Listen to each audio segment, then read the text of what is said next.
The thoughts, opinions, and general overall shades thrown on High at 9 News are those of the individual speakers and not those of High at 9 News, its audience, or its advertisers. The statements made do not constitute medical, legal, or financial advice, and for advice tailored to your specific situation, please consult with a licensed professional.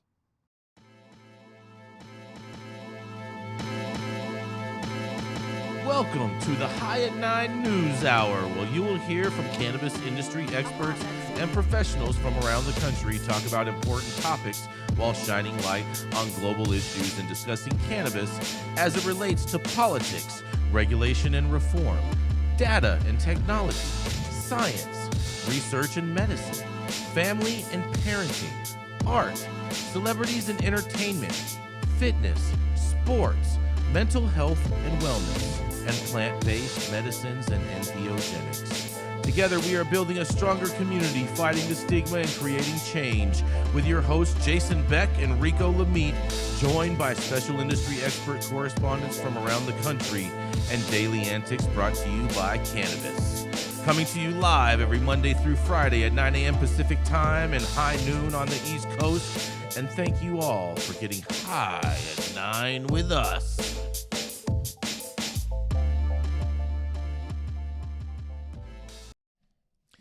Oh, yeah. Good morning, everybody. It is Monday, November 6th, and today is Job Action Day. Hopefully, people with jobs are getting some action. It's also International Day for Preventing the Exploitation of the Environment in War and Armed Conflict. That's a pretty long one. Color the World Orange Day. You know what that means, you guys. It's also National Nachos Day and National Saxaphone Day. And thank you for joining us and getting high at 9 with us. It's also high noon on the East Coast. And please remember to like, share, and subscribe to us on all social media platforms. Use the fancy little QR code up there on your screen to find out where we live on the internet. And we are live every Monday through Friday on YouTube. And now we are also streaming to Rumble, Twitch, Twitter, and Facebook. And welcome to everyone joining us from any one of those audiences. But kicking it off first, we have the dope dad himself. That's right, it's Rico Lamitte. He is back in La La Land from his escapade in the Midwest. That's right.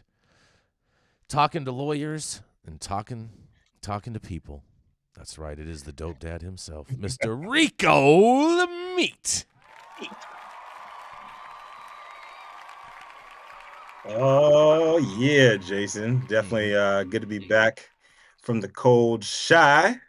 Man, and I got some cold out there. It actually wasn't that bad, you know. It is what it is out there, and define what's not that bad. For Chicago, I mean, it's in mid-40s. Mids. So hella mids. Mids. Very mids. Speaking of, man, Chicago needs to get their shit together when it comes to the flower. It's trash. I agree. The pickings are slim out there. There's one good brand out there, IC Collective from Oakland. Yes, shout out to Ben. It just went live. Yes, their shit is fire. Okay. Yes. Yep. Okay. I'll give them a shout out next time I got to needle in a haystack out there. I could do it.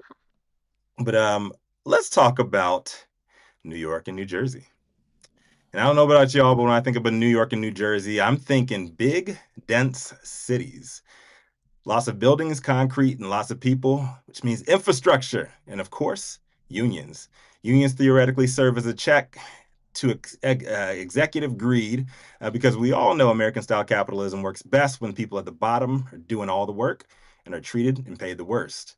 So to properly maintain these big complex cities without the workforces getting totally screwed over, unions are necessary. It makes total sense that we're seeing a massive rise in union activity in the cannabis industry, and even more sense that we see them at the forefront of New York and New Jersey cannabis. Speaking of which, the United Food and Commercial Workers Union, UFCW, in New York and New Jersey last week launched what they say is the first in the nation apprenticeship program for... Sorry about that, y'all. I'm usually on point. I'm usually on point with that. Apologize. But UFC's partnered with a Queens-based cannabis place to establish an official certification program for aspiring cannabis professionals. Hugh Giordano of UFCW Local 360 told the Post that no one has done this before.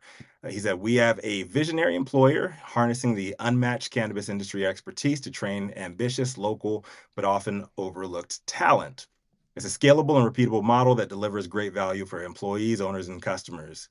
Um, Cannabis Place founder Osbert Orduna is an ex-Marine and a disabled vet who operates a licensed dispensary in Jersey City and a delivery service in Queens. Orduna says he's linked with that UFCW to build a 2-week apprenticeship program for budtenders as part of the community benefits program he submitted while obtaining their licenses. He said he also offers a $1,000 stipend for participants in the program, and his firm's hiring those who graduate and earn a certificate. Not too shabby. Per the article, students are taught about the history of cannabis, cultivation processes, seed to sale programs, THC, cultivars, and terpenes, but also customer service, conflict resolution, basic business acumen, and essential state cannabis regulatory measures. 80 hours of classroom instructions packed into the 2-week program, followed by a 2,000 hour on the job apprenticeship before applicants officially can call themselves certified. Arduino is currently the only operator with active licenses in both New York and New Jersey. And he says that he was eager to work with the union. And as a Colombian, pleased that most of the first 22 graduates were people of color. Both New York and New Jersey have had plenty of issues rolling out licenses for both states' industries, with countless examples of overpromising and underdelivering from bureaucrats running the show. Massive delays have led to angry legal entrepreneurs sitting on mounting bills and stale product. New York State currently lists 26 licensed retail dispensaries and delivery services, with 11 in New York City. New Jersey's got 38 dispensaries open, with 13 being exclusively medical. With both states anticipating a tidal wave of license activations over the next 6 to 8 months, the UFCW's early jump on the scalable workforce training model with uniform SOPs could serve as a blessing for new operators looking to hire folks ready to hit the ground running with them. I can think of plenty hypothetical arguments against hiring union labor as a legal plant touching business owner, but I've never legally owned a plant touching business. I'm just Rico Lamitte, the dopest dad on the street for High 9 News. So I want to know what Jason Beck and the rest of y'all who have think. Is UFCW the trained workforces? Are they the wave of the future or just another weak stream? Let's hear it.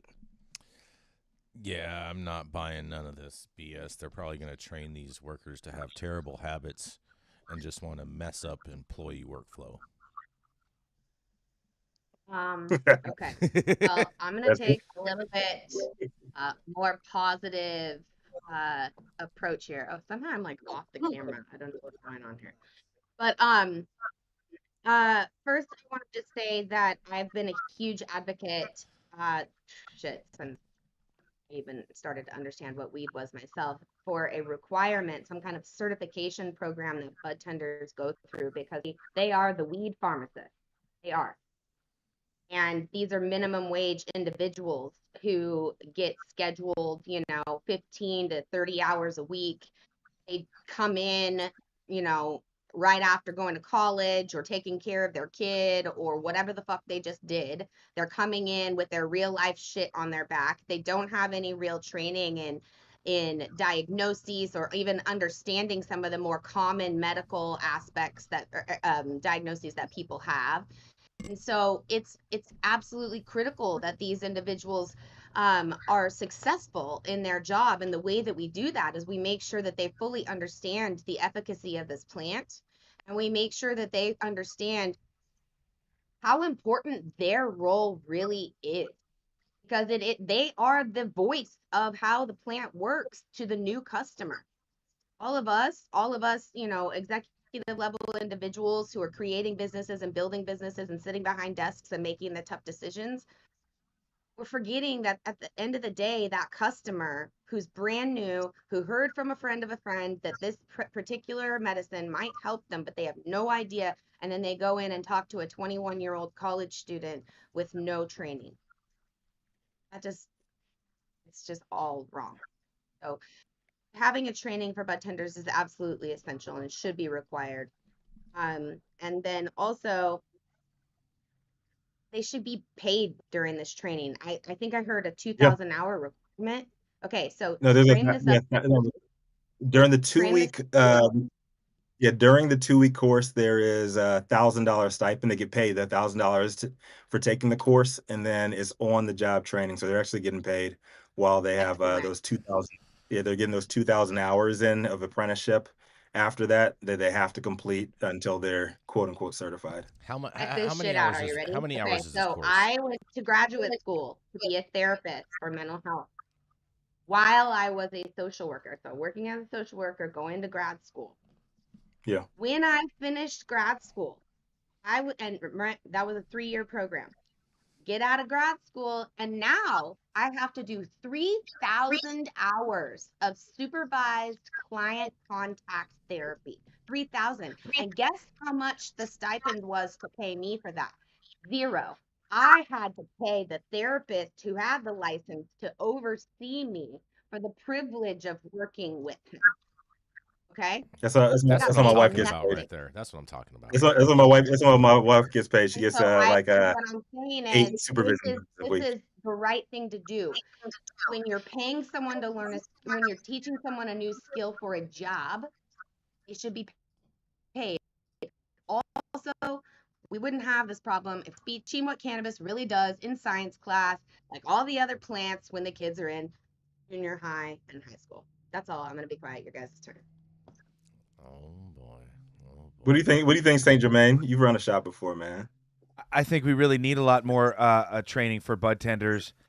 I go in all the time and I, act like the idiot that I am and talk to them. And what I find is most of the time bud tenders just recommend whatever they can afford to smoke and or whatever the brands have been giving them to smoke because they don't really have access to most of the products they sell. And I think the number one thing that a store could do is have days where they just, buy one of each product, sit their bud tenders down and actually let them explore and experience each product so they can speak from a bit more of a of a wealth of experience instead of just blindly But winning to things. Isn't that part of like brand ambassadors' jobs at the same time, Matthew, to come in and educate your staff on their products and give you guys PADs. samples and all of that with PADs and different things like that.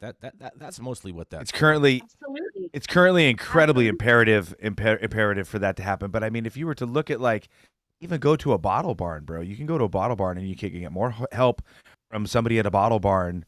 And I've never once seen, I'm sure they do it, but I've never once seen like a PAD day or a buy one, get one free for Tito's handmade vodka or They have or Patron, right? And so go ahead. I was just gonna say they have AA said, yeah. meetings at Bottle Barn now.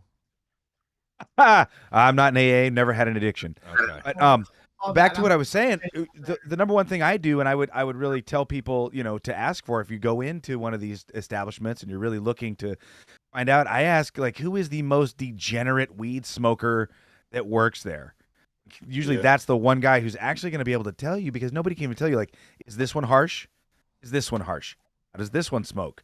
What's the highlight of this one? And most of the time these kids just want to recommend stuff that's dipped in distillate and rolled in THCA because they're making minimum wage and they're just trying to get the most bang for their buck. Well, I am really looking for flavor. Well, at the same time too, Matthew St. Sounds Germain, like my trip to Chicago. most of the customer base is mostly concerned with whatever percentage of THC it is at the same time too. So that's why a lot of the time you find them recommending these distillate keef enhanced pre-rolls. All of this just goes back to 215 and when the stores began taking over. And all of these cats who had little balls and their dad or their uncle's credit card to open a shop could do so. And because they had no clue what they were doing and they really had no clue to the experiential side of cannabis and they just wanted to make money, it all became about THC percentage because that was a way that people who don't know anything could at least have a number to pitch to their customer. But again, has anybody here ever gone to a wine or other alcohol tasting event and you go to some really nice winery and they have hors d'oeuvres and they have a live band, playing chamber music and they bring out their Old Vine Zinfandel and they start telling you what percentage of alcohol it is? No. They'll tell you the flavor notes. They'll tell you the age of the vine. They'll tell you where it grew, the type of soil. They'll give you all of these different experiential clues or signposts so that you can really understand what you're experiencing. And they're never once like, oh, this Zinfandel's 14%, but try this Zinfandel, it's 15.2%. The only people who really shop for alcohol that way are what we used to call winos or hobos, people who are trying to just get totally inebriated and blotto. And we need to continue to reframe the metric. I think this is a years-long process because it was a years-long process up to pre-215. And then in 215, in gaining a lot of customers, which we needed to do, the entire industry knowledge base took a huge step back. And now with Prop 64 and the further legalization, we gain more customers. The entire knowledge base takes another multi-year step back. And so I think it's just really important for folks who love cannabis and have some stake in this game to continue to just put the message out, share the message that this is an experiential product. It's about the experience. It's not just about getting, retarded high and forgetting about your life. I like to say, a lot of people like to say get effed up, right? Like I got so effed up. I like to say I got high because I'm trying to activate my mind. I'm trying to activate my body. I'm trying to improve myself so I can be more of a help on this planet to my fellow human beings. You're so active. And on that, we're going to go to a commercial and we're going to be right back.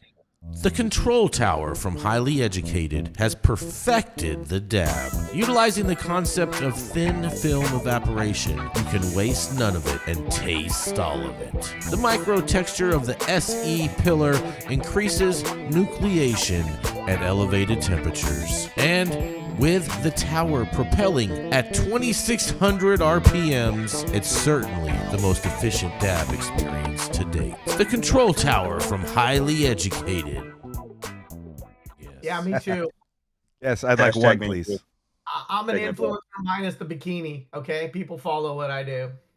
And we're back. After organizing last week's epic Halloween block party in West Hollywood, he can now add King of the Emerald Village to a long list of credentials that nobody knows are really real or not. Breaking us off with a little Monday morning spice for y'all today. Jason Beck, what you got for us? You got some heat today, man. Oh, man, I can't wait for you to hear this story, but, all of my titles can 100% be verified. Happy to share all my credentials. And every single one. Every single one, exactly. I mean, even if your NorCal card's been pulled. Yeah, right.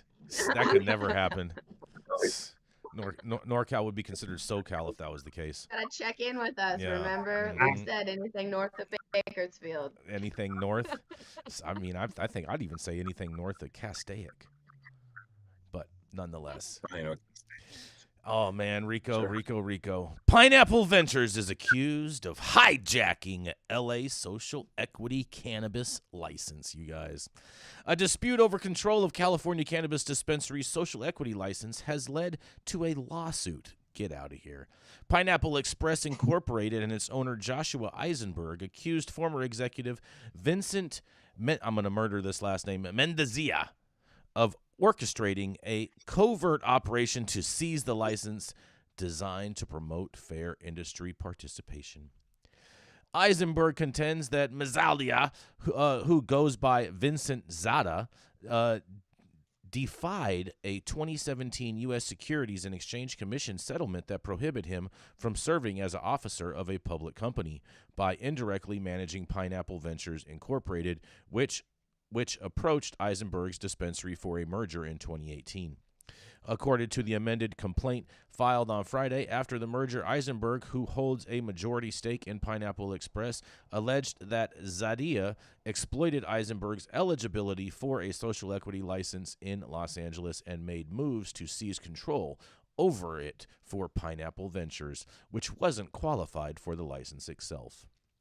The suit claims that Zadia forced Eisenberg into a management agreement under duress, violating Los Angeles Cannabis Social Equity Program rules, and accuses Pineapple Ventures of enacting a predatory lease to extract undue profits. It also alleges the doubling lease payments by involving another entity, Pineapple Consolidated, which was purportedly overseen by the same operators. Eisenberg asserted Pineapple Ventures withheld financial information, failed to pay almost $400,000 in rent and taxes to the city, and illegally raised funds through unauthorized share sales. He also alleged physical assault by security personnel when attempting to reclaim control of the dispensary, and according to the filings, Eisenberg arranged to change how the dispensary was managed and wanted to keep using Code 4 as his security team during his change.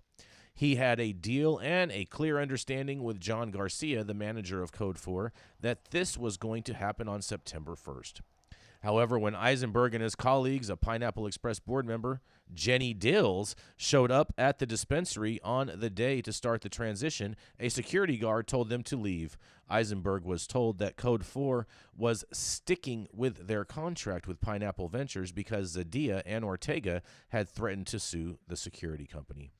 The complaint noted soon thereafter a large team of Code 4 security personnel, along with Zadia and Jaime Ortega, broke down the office door where Eisenberg and Dills had been violently and physically.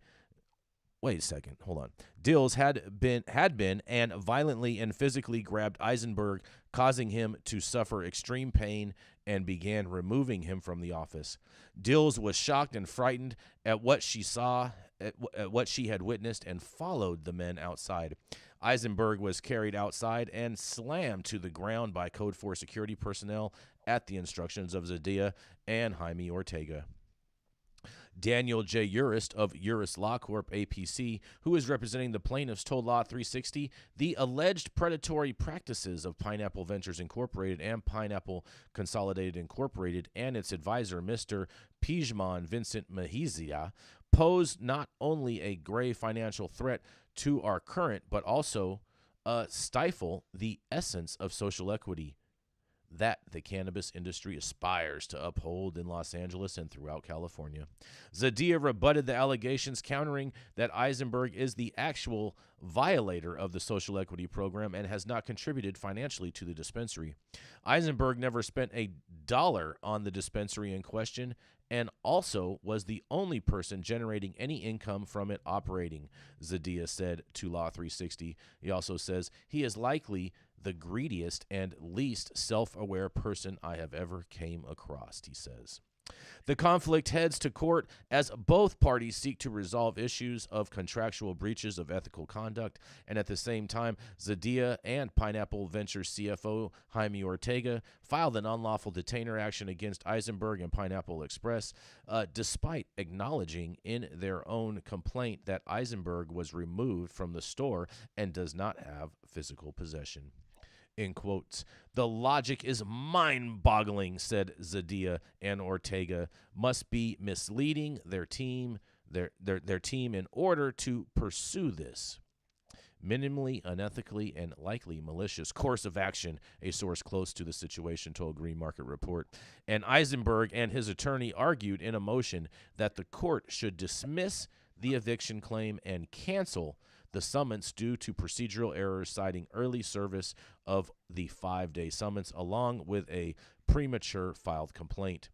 The new lawsuit filed against Zadia follows a separate claim which Green Market Report covered in April, alleging that Zadia lured an investor to put up to $290,000 in Pineapple Ventures with promises of $5,000 in monthly dividends, promises that reportedly were not kept. And that case was dismissed with prejudice back in August.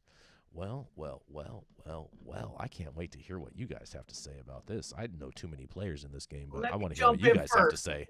Holy moly. No, get out of my way, Yarrow. Well, okay. Y'all went into your whole caseworker and CV and your whole educational thing. I didn't even get one word in. Let me just jump in on this. Go for it, Yarrow. Go for it. So first of all, again, breathing over here. Hold on, I have something to say. No. I have to highlight the fact that, again, like many things in cannabis, there includes a real estate aspect of this.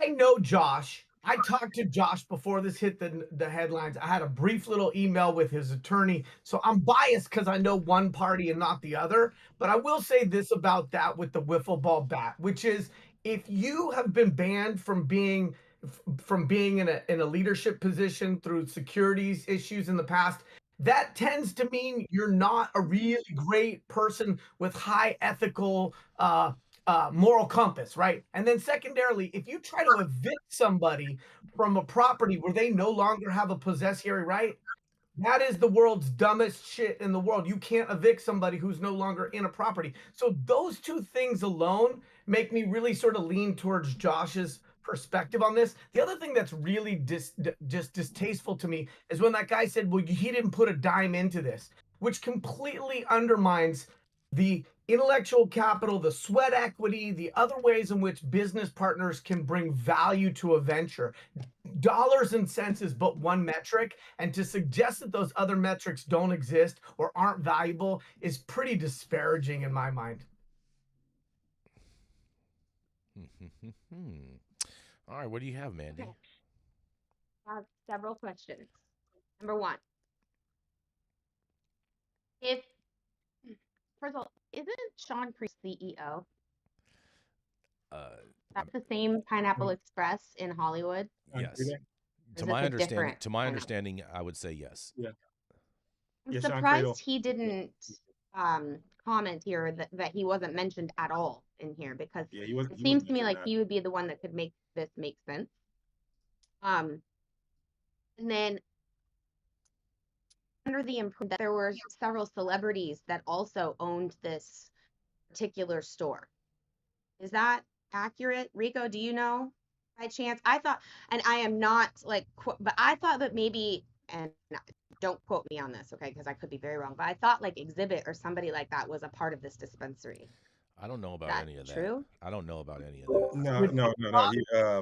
He did some project. He did some projects, some marketing projects with them. He has flour on the shelves. So he got napalm on the shelves. I couldn't hear you, Yarrow. I don't know what happened. I said with these lawsuits, the only exhibit is Exhibit A and Exhibit B. Oh. That part. Oh man, what do you think about this? This is just really unfortunate all the way around. It's never good to see physical aggression take place in a dispensary. It's supposed to be a peaceful environment. Also really not the best to go and try and take over a store on your own, especially if it's a hostile environment. I've done that. I've done that before. I've gone. I know. Yes. I mean, when you did it, like, aren't there things that you wish you could go back and have done differently? Yeah, 100%. 100%. Hindsight's always 20/20, Mandy, and it made me much more smarter and be better prepared for the next time that I have to go in and do something like that. It made you stronger, Jason. Yes, right? Exactly. Whatever doesn't kill you only makes you stronger, and people need to toughen up in this world. Yeah, this is just really unfortunate. This is like, I agree. It's a really bad look in the industry. And I'm surprised. I'm surprised that Sean is not mentioned in any of these lawsuits. I'm really surprised about that. I'm really surprised because, like I said, I think he would be the one that could make this all make sense. Mm-hmm. And would be, a credible source to answer to all of this. But it said it went down in 2018. Well, that was no. That was a separate lawsuit that it referenced at the end. That was a separate lawsuit that it said that they dismissed with prejudice. Okay, and then also, I mean, depending on how they're structured, Sean could be more of the face guy. He doesn't really have much to do with the business too, so I don't know. I mean, how it sounds to me, it sounds like they're in like 3 different companies, where they have like a private venture side, a real estate side, and then the actual operating dispensary side. That's how it sounded like to me from this story. You know what? That might be what it is. Then maybe there's a different dynamic there. Mm-hmm. But the whole thing is just really unfortunate. You don't ever want to hear, big issues like this, especially with individuals who have received social equity licenses. This is just really unfortunate. That's how you know nobody making money, man. Everybody's stealing from each other, right? That's right. Yep. 100%. And on that, we're going to roll right on into Miss Manndie Tingler. She's a mom. She is also a cannabis executive, as well as a Emerald Cup Edibles judge, who is going to show you how motherhood, an executive lifestyle, and getting high AF off of gummies all goes hand in hand. That's right, it is none other than Miss Manndie Tingler. Hello, hello, friends. Hello, good morning. Happy Monday. It was a very, very good weekend for me. I hope everybody's ready to kickstart their week. Today, my story comes to you from the North Central Pennsylvania News. The headline reads, "Gun discovered during search for marijuana." As state police stopped a man in Lamar who had a and marijuana inside his vehicle, according to a complaint. Daniel Luis Diaz, 26, of Mount Carmel, denied requests to search his car on October 23rd in Lamar Township, Trooper Hunter Hall said. Drug dog was called to the eastbound lane of I-80 just past interchange 178. He has allegedly merged onto the highway, driving much slower than the posted speed limit. As a line of traffic grew, Diaz continued to drive slowly, causing Hall to activate his emergency lights, according to his report. He has immediately exited his vehicle as Hall approached, according to this affidavit. Hall ordered him to stand by the passenger side of the cruiser. Hall claimed he could smell burnt marijuana, according to the affidavit. Diaz denied requests to search the vehicle before a canine unit was called, Hall wrote. After a positive response for narcotics from the dog, Diaz was taken into custody before a search warrant.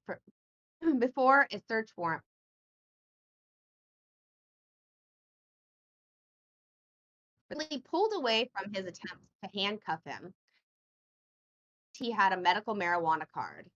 He handed over a joint at one point, according to the report. He had a Kimber Micro semi-automatic handgun. It was found in the center console, which was well within the reach of Diaz during the traffic stop, Hall added. Diaz was charged with third-degree felony firearms not to be carried without a license, resisting arrest, disorderly conduct, marijuana possession, driving too slow for conditions, and use below minimum speed.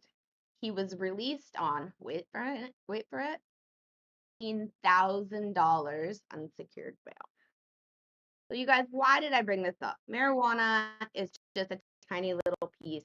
So many different elements that we've talked about over the course of the last, year plus, right, Jason, about the reasons why you can and can't go over.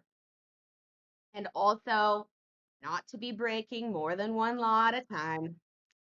And also, man, this guy just really piled it on for himself. Folks, about these charges. Let's talk about them. Pennsylvania, ugh, my God. What do you think? This is Carmen Sacramento coming at you for High at Night. It's the number one risk factor of driving high is driving under the speed limit, you guys. You know what? I had unprotected sex with a gun. I don't know where that came from, but I have a hard time coming after that kind of funny. I want to riff, ramble, and rant for a second on this. First of all, I don't know that law enforcement has substantial training in the odor of burn versus unburned cannabis, and it doesn't take away from the fact that this guy could have been at a medical dispensary, had a friend hop in his car, the friend smoked a joint, got out of his car, and he got on the freeway. So I don't think, again, we get back to this notion of whether the smell of cannabis is probable cause. Oh, but the smell of burnt cannabis is versus isn't. That seems very suspect to me. And the fact that they called a canine dog because of the smell of cannabis would, to me, at first glance, appear that law enforcement was escalating. The fact that he was handing a joint, I could see somebody going, dude, chill out, bro. It's medical. See, I got a joint.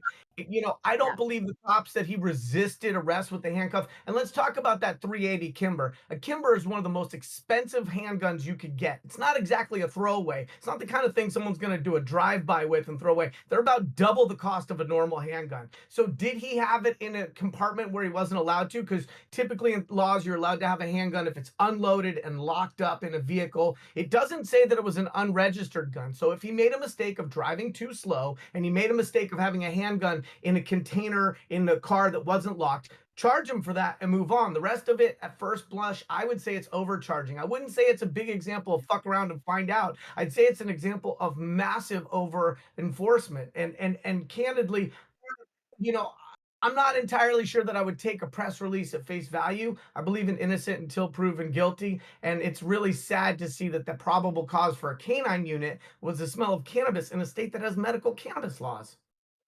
Well, and I think this article for me just showed how far behind Pennsylvania really is. In California, cannabis odor is no longer allowed to be a reason for someone to search your car or be pulled over.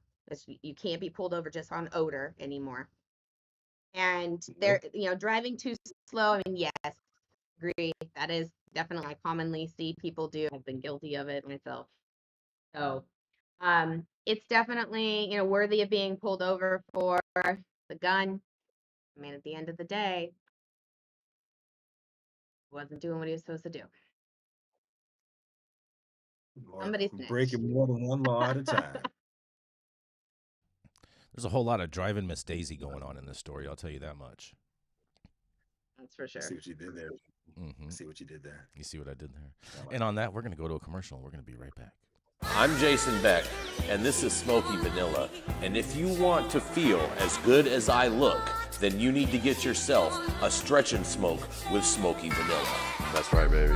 I'm Smoky Vanilla. With my background in kinesiology, I'm a sports massage therapist and stretch coach. I focus mostly on athletes who have chronic pain or injury due to their sport, or the legends of the chronic in the game, baby. Oh, yeah, you know what it is. We just stretched, and now we're gonna smoke, because you know what it is. That's right. I love intuitively creating a session based on the individual I'm working with. We'll go through a few assessments, look at the past health history, injury, or anything that's still affecting you today, and create a customized session just for you. Let's go.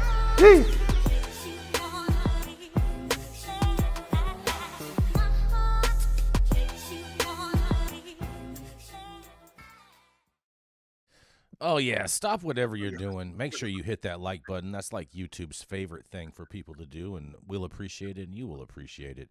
Also, make sure you subscribe to the channel if you have not subscribed already, and whatever you do, make sure that you know that you can read all the stories that we cover on today's show on our website at www.highat9news.com. Oh, we're rolling? We're rolling right. Oh, shit. Sorry, guys. We are rolling. Everybody? Yeah. I guess we're rolling right into the next story, Rico. You rolling, man. I'm sober right now. I'm sorry. Anyways. Up next, he is an immortal cannabis wizard with a Stanford PhD and two Stanford PhDs, one in tripping balls, and the other one is navigating the astral plane. He's the co-host of the podcast What's Good, and here to bless us with a little love on Monday morning, Mathieu St. Germain.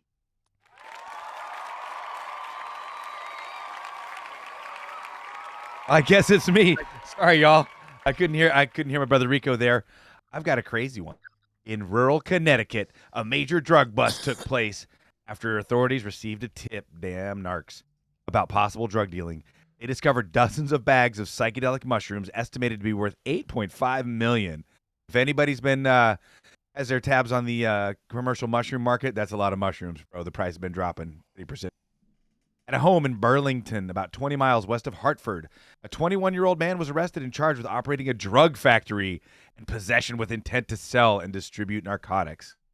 The incident occurred amidst evolving drug laws in the United States, where some states and cities have decriminalized psychedelic mushrooms, and others still want to give you 20-plus years in state prison.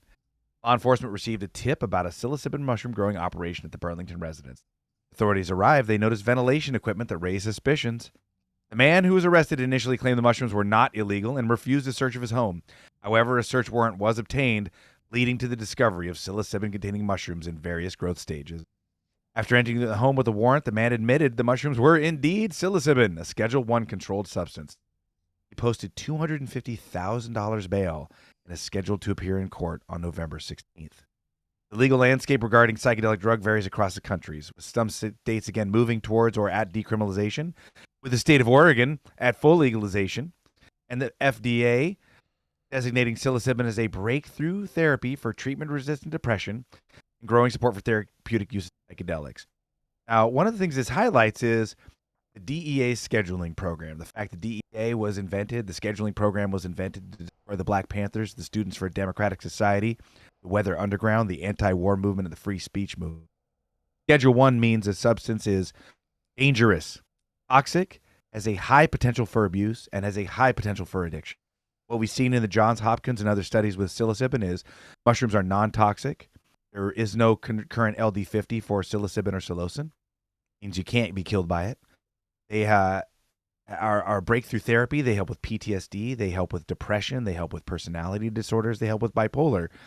But really, this thing should be taken off Schedule 1 yesterday. I'd really like to hear what you guys have to say about this, both the bust, the difference in psychedelic laws from East to West Coast, and anything else you all want to add. Man, how much did they say this was actually worth, Matthew? They said $8.5 million. Bro, do they not know the price of pounds of mushrooms right now is like less than weed? Anytime they give you a dollar figure without giving you a volume amount, it's not a fact and it's not something that we can actually evaluate. And so it's typically meant to allow law enforcement to look like they're doing a good job by tagging their efficacy to the dollar value of the drugs they take off the street. It's a tried and true method for justifying enforcement dollars. Agreed. I agree 100%. Mm-hmm.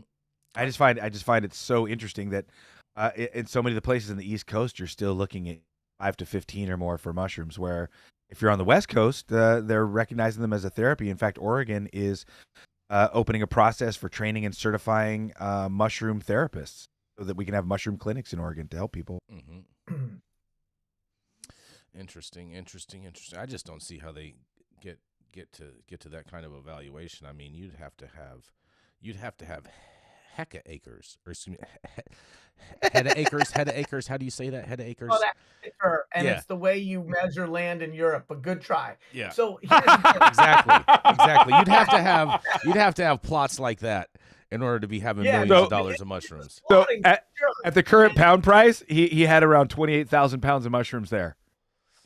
You know, the challenge, I think, is twofold. Like, do we think that people should have a $250,000 bail over mushrooms? No. But do I think that mushrooms that are not age restricted are a massive risk to youngsters? Yeah, I do. Because what Matthew said about no one ever dying from psychedelics does not apply to the choices people have made once they were on too much psychedelics. And so I'd like to see some regulation so that we can have a regulated supply chain, ideally not as FUBAR'd as regulated cannabis, so that adults like St. Germain and the people in his age bracket can enjoy the therapeutic benefits without having this be a street drug. And mushrooms don't deserve to be a street drug. They deserve to be in more than chocolate bars and Dayglow packages. They should be in a kettle in every church. In every church, huh? Oh yeah, bro. If you think about how many churches there are, if you had some psychedelic mentors and a big fat kettle of mushroom tea in every church, and you had a sanctuary law where you could come in and sit unmolested for a couple of hours, do some mushrooms, have somebody who could possibly give you a hug or a blanket or a cup of water, I think a lot more people would be getting their shit together, and we could replace this sexually suppressive, controlling Abrahamic religious scheme we currently have with something that's more life-affirming, isn't a goddamn death cult, and actually teaches people about respect for nature, the joys of life. But again, I do a lot of mushrooms. It's the communion wafer with a little bit of fungi. Mm-hmm. The original communion wafer was a psychedelic mushroom, and that's a fact that the Catholic Church actually bought the rights to John Marco Allegro's book to try to suppress. But if you get out and get into it, there is a wealth of information on the fact that all of our early religions were astrotheological psychedelic cults, and they were hijacked by people who want to keep you and me suppressed. Rico, I think you're on mute, buddy. Listen, one of my favorite things about this conversation every Monday morning is St. Germain gives me some perspectives to consider. And I actually had never considered the whole fungi in church thing. But the second you said it, like this light bulb went off in my head. I know what you meant. No one's going to fucking do that. Okay. Mm-hmm. But I don't disagree with the idea. I hear what you're saying. And I feel like if it was an option, if it was something that more individuals in spiritual environments understood, that it could help people get out of their head, right? And into their heart, what's going on, right? And then become a more productive individual in their place of sanctuary. Thinking, I like it. I was just saying we should bring it back to the old days, the good old days, as Immortality Key points out, where it was psilocybin, ergot, DMT, and cannabis. They mixed it in a pot, and that's how mass originally went down. And this is most likely why you have all these stories about Jesus making the blind see and walking on water and all of that stuff, because church was wild back Because then. people were just And if tripping you were balls. Is that what you're blind, saying? yeah, they were. They absolutely were. And they have archaeological proof of that now, too. Yep. And if you look at it, when they talk about people being drunk in biblical times and stuff like that, the most potent of wine back there was 2% alcohol. Go figure. They were tripping balls. So was my guy, the rabbi in the old school, also doing that, or was that just a New Testament thing? No, sir. There's actually a recipe for cannabis-containing ointment, and the ointment, the priests, like old school Judaism was fucking freaky, bro. The priests would get naked, rub themselves from head to toe with the anointing oil, and then they would go into the Holy of Holies to be transported to see God. That's straight up out of the Torah right there. And there's a recipe, and it talks about cannabis, what they call cannabosin, myrrh, frankincense, like all the highlights. And so you basically just smear this shit all over yourself, go into the temple, go see God, and he tells you to get along with everyone. I think we all need a little bit more of that. I think, Matthew, at the next Emerald Cup Judges Retreat, you're going to have to make some of this up, and we're going to have to try this out. Oh, shit. We're going for a full anointing, you guys. Yes. I get delivered. It is true that 4 out of 5 of the people on this High at 9 News are Emerald Cup judges, and I'll start sculpting my body hair for such a said event. Three of the 5. 3 of the 5. Do you think it's just a coincidence that the only black guy here is not? What's going on? What's going on? Fucked up. Oh boy, you guys. This racism is killing me. Mm-hmm. I just want to drop real quick. If you want more information, look at The Sacred Mushroom and the Cross by John Marco Allegro. Also look at a book called The Mushroom in Early Christian Art. It's a book that shows over 400 color pictures of mosaics, frescoes, cups, plates, and other artwork by the proto-Christians. That's the pre-Catholic Christians. It depicts Jesus as a mushroom, Jesus surrounded by mushrooms, Adam and Eve eating from the tree of the knowledge of good and evil, and it's a mushroom growing mushrooms. And so there's an abundance of actual evidence that speaks to this that has been suppressed. Go out and find it. You don't have to do mushrooms. Mushrooms are not for everybody. You know what is for everybody, though? Breathing in nature. Still yourself. Breathe in nature. You are that. That is you. Connect to this thing and feel it. Feel that connection, because if we feel the connection to nature, it gets easier to look at our fellow human beings, realize, A, they're nature, B, they're our family. We can connect to them and we can help them. And I think the sooner we do that, the sooner we begin to right this ship of society that is foundering in the water right now. Oh, grab somebody and hug them. Mm-hmm. Hallelujah. Oh yeah. Oh yes. And on with consent, Rico, with consent. Also, hallelujah. And on that, we're going to move it right on in to Mr. Yarrow Kubrin. He is a real estate guy. He also does a little bit of cannabis, and of course, he is our very own California, Florida man who does cannabis and real estate all in one. That's right. It is none other than the Yarrow Kubrin.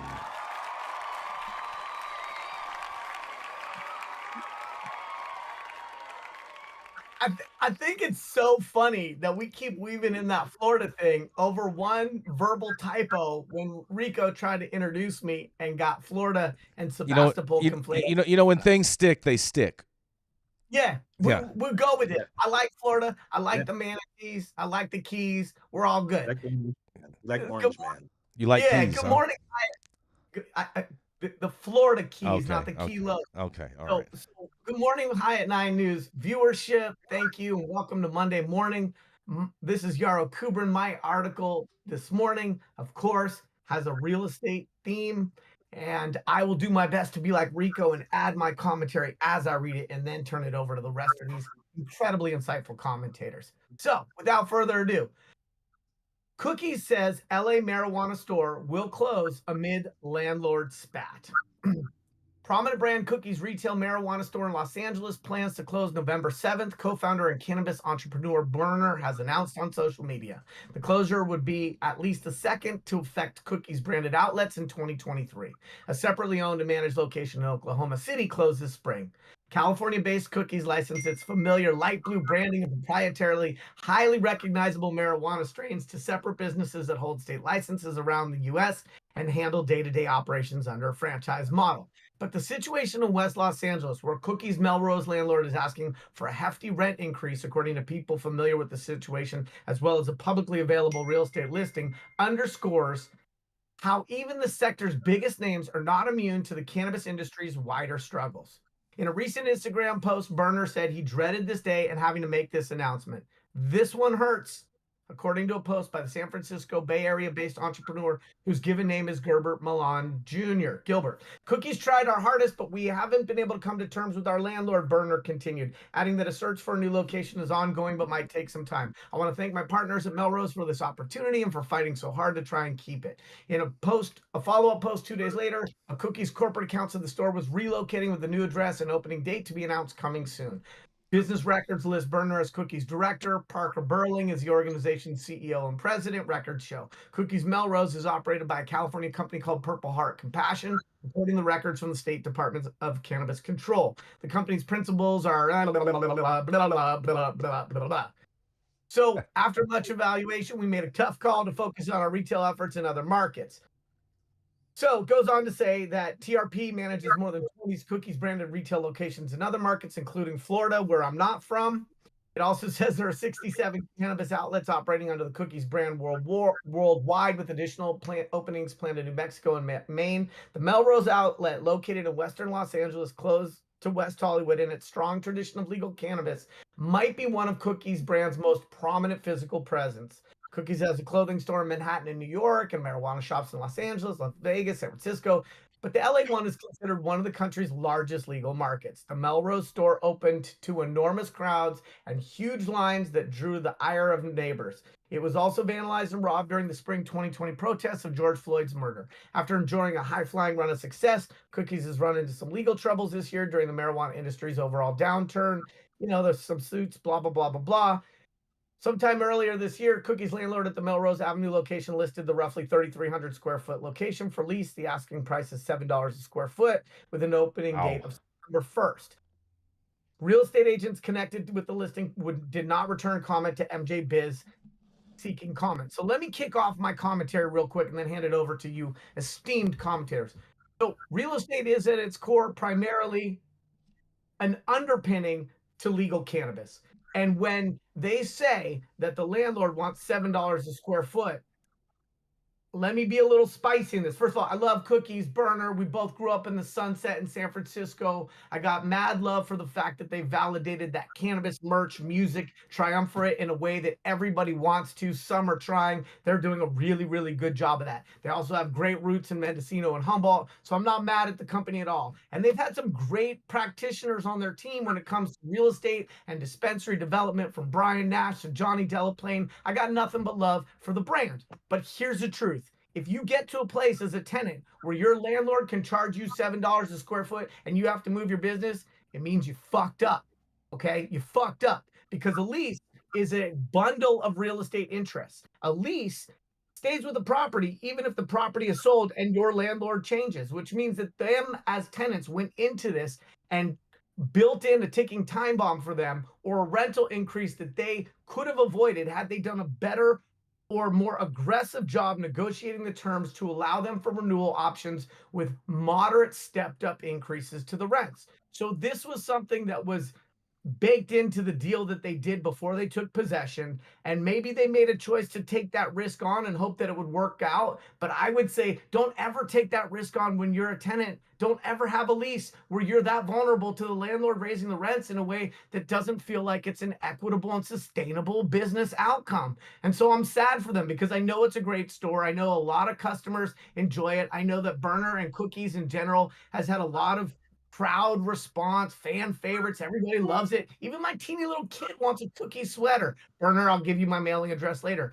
But the lease, somebody fucked up or decided to take a risk that now, with hindsight being 2020, didn't make any sense. And I feel sad and bad for that, because at the end of the day, real estate is a critical component to cannabis businesses, and somebody gambled with this location, and to the detriment of the brand and to the detriment of the customers. This is Yarrow Kubrin, High at 9 News, Monday morning. Man. If you ever smoked weed in a cookies bag, it's not to the detriment of the customers. And I will say this, I have because that's in the neighborhood. I have seen a for lease sign on that space for about at least the last couple months. Which means that the landlord is marketing it prior to that tenant vacating. But that's the other bad thing. Marijuana News, wherever I read this link off of, said that they reached out to the listing team and the team never got back to them. You're a bad real estate team if you don't get back to incoming leads. Shame on you. You got to do better than that. Maybe they don't need the money.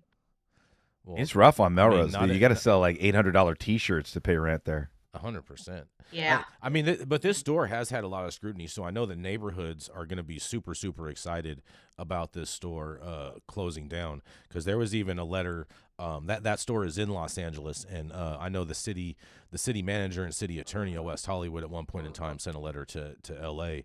Requesting that the store get closed down because it was such a public nuisance. Yeah, that's what I was going to say too. That I've heard just complaint after complaint. The neighborhood isn't happy with the store. Law enforcement has had a lot of reports with that store. It's just unfortunate. And yet it's LA, right? When you're a dispensary owner, that's like the spot to be. So and but I wonder, have lots of other options all over the world. You know what I really wonder, and in all this, is when they actually do close, who's going to take their spot on Weed Maps, because they have the #1 listing in that little pocket right there. Who's got the next deepest pocket? We shall see. We shall see. We gonna see. Yes. You got a quick. I have a quickie for you guys. Adam, are you ready with this video? So I have a super quickie. Presidential candidate Robert F. Kennedy Jr., an independent for the 2024 presidential candidate, says the U.S. needs to legalize pot to end addiction. And he came out with a campaign ad to show it. And I think better than reading the story, I think we're just going to show you this video. But I'm going to read just a little bit into it. In a campaign ad that pulls clips from a September C-SPAN interview, Kennedy describes his plan to federally legalize marijuana and earmark tax revenue for substance misuse treatment and rehabilitation. The candidate, who launched his campaign as a Democrat before switching to independent last month, said he wants to build that infrastructure as part of my presidency, adding that the renewal centers of detoxification will help address the rise of mental illness and PTSD and drug addiction that is debilitating our children. And I think we have it queued up. Are you ready, Adam? All right, here we go. Is that we should legalize marijuana. We should have a federal tax on the marijuana that is designated specifically for drug treatment and rehabilitation. And I want to build, as part of my presidency, a series of renewal centers, of detoxification, essentially, centers around this country to treat the rise in mental illness and PTSD and drug addiction that is debilitating our children. We lost 106,000 kids last year to overdoses. In the opioid overdoses, that is double the number of kids that we lost during the 20-year Vietnam War. We need to start healing our country in many ways. I think the best solution is to legalize it, make it possible for the cannabis distributors to actually bank their profits and their revenues and not force them to keep them in mattresses, which encourages more crime, and then tax it robustly so that we can pay for these, for the addiction treatment for our children. If you like this video and you want to learn more about me and the movement that we're building, please go to Kennedy24.com. What do you guys think about this? I think the best thing about Robert Kennedy is his wife, Cheryl Hines, who is a comedic genius. Her material is funnier than his platform for running for president. I think he is super sus in all directions, and except for the last name, he wouldn't even have his 15 minutes of fame. I'm going to have to wholeheartedly disagree. If you listen to everything the man says, it makes sense. Everything he just said in that ad made sense. Legalize cannabis, begin treatment centers for people with PTSD, use the taxes for cannabis to make our country better. He wants to close the military bases overseas. He wants to get corporations out of politics. There's two things going. There's two streams on Robert Kennedy. There's what the mainstream news, both liberal and conservative, is saying about him, and then there's what the man is saying out of his own mouth. And I'd say, I think a lot of his scientific views are a little fucking wacko, but the guy is an actual human being. And currently, he's at 22% to Biden's, I think, 39%, and Trump's 36%. And so he's actually polling huge. And if anybody here is interested in getting away from the political machines of the left and the right, the constant bickering, and looking for a new path, I would say consider Robert F. Kennedy. And Yarrow, I would say this to you too. Let's talk about the things that the man is actually saying instead of our ideas about him or things that are being said in the mainstream news. Who here agrees with shutting down the majority of military bases overseas and using that money to improve our own country? There's a lot of great things. I know we're at overtime right now. I gotta hop too, but there's a lot of good things that he says, and I really like his humility to actually, when he's proven wrong, he apologizes and retracts what he says. That's something you don't really see out of a lot of politicians. So the only part that I didn't like about it is he said a robust tax rate, and that just sounds to me like they're going to try to overtax it. But other than that, I thought it was a fantastic thing, and I'm going to reach out to their campaign and let them know they need to work on that language, because robust is not the word, at least for cannabis, but I understand it is for everybody else. It's replicating the burdensome tax structure we have at a state level, which gives constituents outside of regulated cannabis massive dollars, which creates massive resistance against tax reform. Indeed.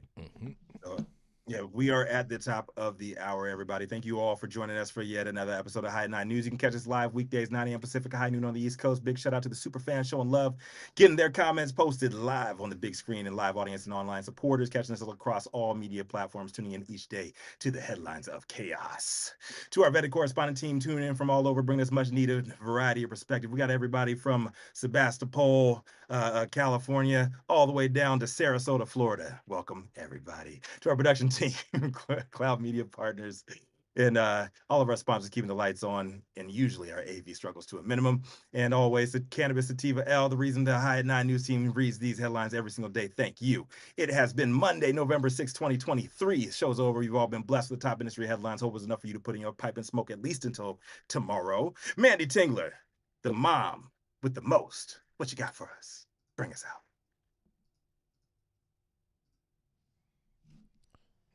Oh, you're on mute, Manndie. You're on mute. You're on mute. We can't hear you. All right. There we go. If you are a women-owned brand and you are creating products in the California market, visit the Women's Canna Awards and get your products submitted before the 30th of this month for the competition. Get it. The Women's Canna Awards.